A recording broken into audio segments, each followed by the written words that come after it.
Welcome to The Explainer. Today, we are completely changing the way we look at money.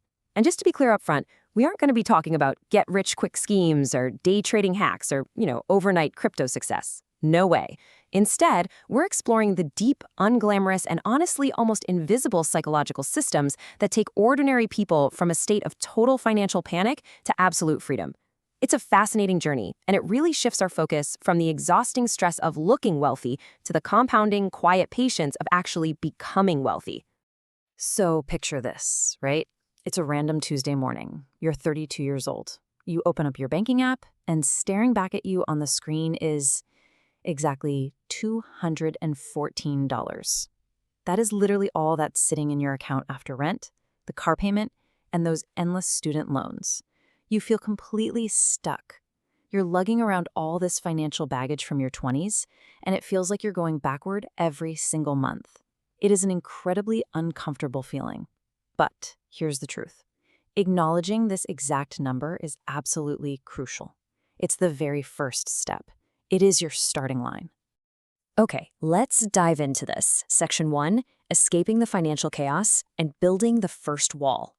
Before we can even begin to talk about building wealth, we really have to talk about survival. We have to build a wall between yourself and financial chaos. To do that, I found it super fascinating to look at traditional Japanese financial habits. Take mitate, for example. It's essentially the art of seeing what else an item could be. So a bamboo tube isn't just a tube, maybe it's a cup or a vase. Before going out and buying some highly specific single-purpose gadget, like, say, a $20 avocado slicer, they ask if a regular knife can already do the job, because, well, adequate is free. Coupling this with uchi-mizu, which is the habit of always trying a free solution before a paid one, keeps your fixed costs incredibly low.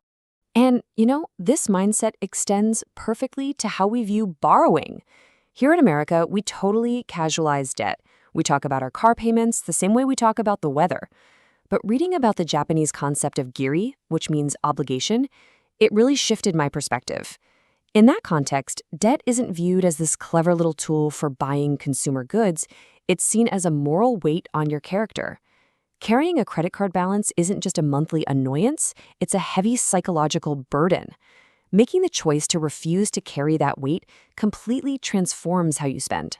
Let's look at how this actually plays out in real life. At age 32, you start with that stressful 214, but you adopt these new habits and you automate just $400 a month into savings. You set it and you don't even look at it. Then at age 34, it happens. Your car makes this terrible grinding noise on a freezing February morning.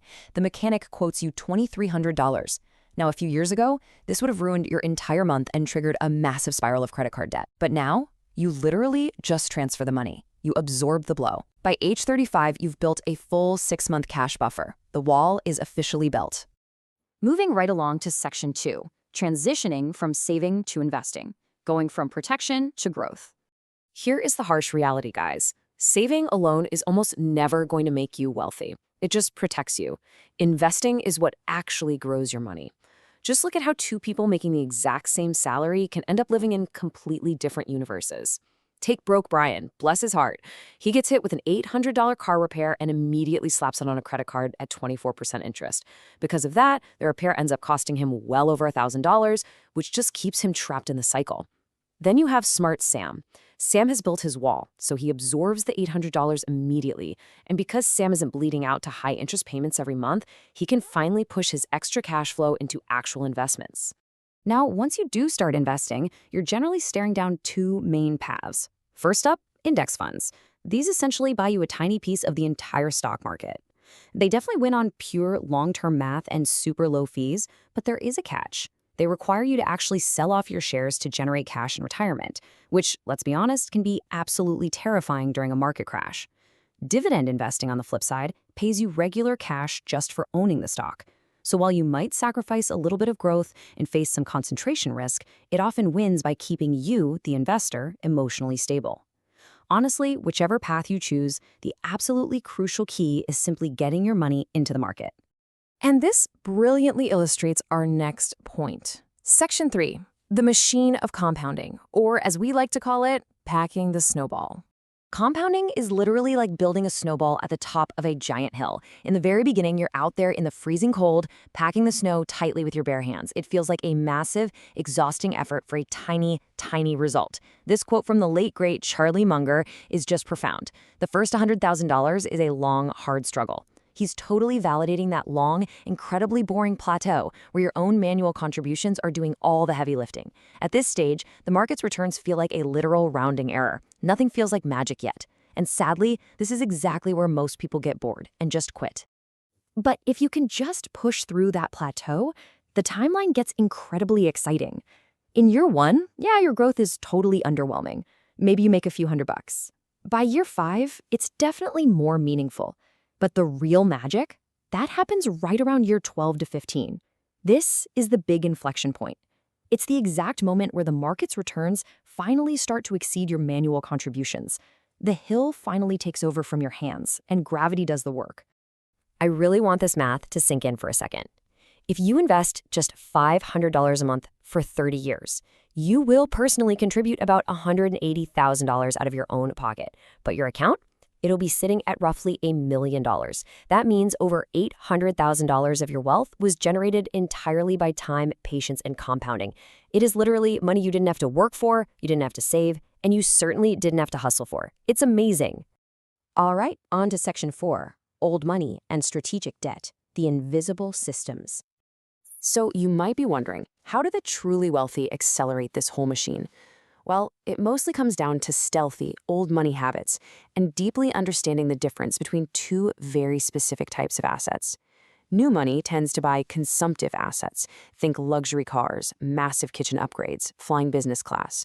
Now, these definitely signal status, but they bleed cash. Old money, however, buys productive assets. We're talking index funds, real estate, boring business equity. These operate completely quietly in the background and generate a compounding return. Confusing these two categories is exactly how wealth disappears. To really hammer this home, let's look at Warren Buffett. Back in 1958, he bought his house in Omaha for $31,500. And guess what? He still lives there today. What's so fascinating here is that this isn't about him just being cheap. It's a highly deliberate, calculated system. By keeping his fixed personal costs permanently low, his capital wasn't tied up in massive rolling mortgage upgrades. Instead, all that capital was free to endlessly compound inside his businesses for nearly 7 decades. Now, what's really interesting about this slide is how the wealthy completely flip the script on debt. They don't use it to buy huge TVs or fancy vacations. They view a loan simply as renting money. Think about it. If they can rent money at a 4% interest rate and then turn around and invest that exact same money into an asset that yields 7%, they safely pocket that 3% difference. That gap? That's called the spread. The wealthy use cheap debt strategically to control more assets, while everyday people use expensive debt as a crutch just for consumption. Which brings us to section 5, the 4 levels of wealth and unlocking the milestones. You see, as you apply these systems, your wealth doesn't just grow on a perfectly smooth, straight slope. It actually moves in distinct emotional milestones. At $10,000, you get a breathing room reset. Suddenly, emergencies become mere inconveniences instead of disasters. At $100,000, the momentum reset kicks in, and you realize your money is starting to work as hard as you do. Reaching that $1 million mark, that is massive. That's the freedom reset.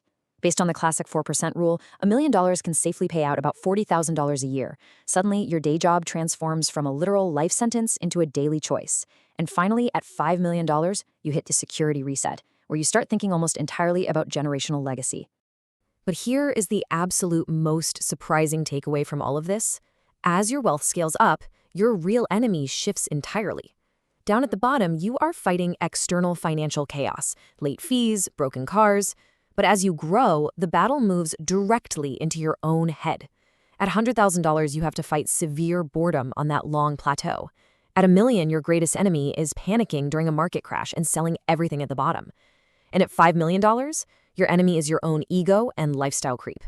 Basically, the richer you get, the more your financial success relies purely on your own psychological discipline. And honestly, that brings us right to the core philosophy of this entire explainer. The car is not yours until it is paid for. True ownership isn't about the flashy status signals you lease from a bank. It's about refusing to carry weight you just don't have to carry. True financial freedom is built brick by boring brick, through incredibly unglamorous, consistent decisions day after day. So I want to leave you with a real question to chew on today.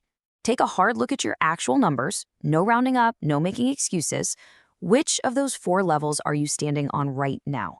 And more importantly, what specific, structured action are you taking today to defeat the emotional enemy staring you in the face? Because the only real difference between staying broke and building a massive wealth machine is simply knowing where you stand and flat out refusing to quit when the road gets boring. Keep walking.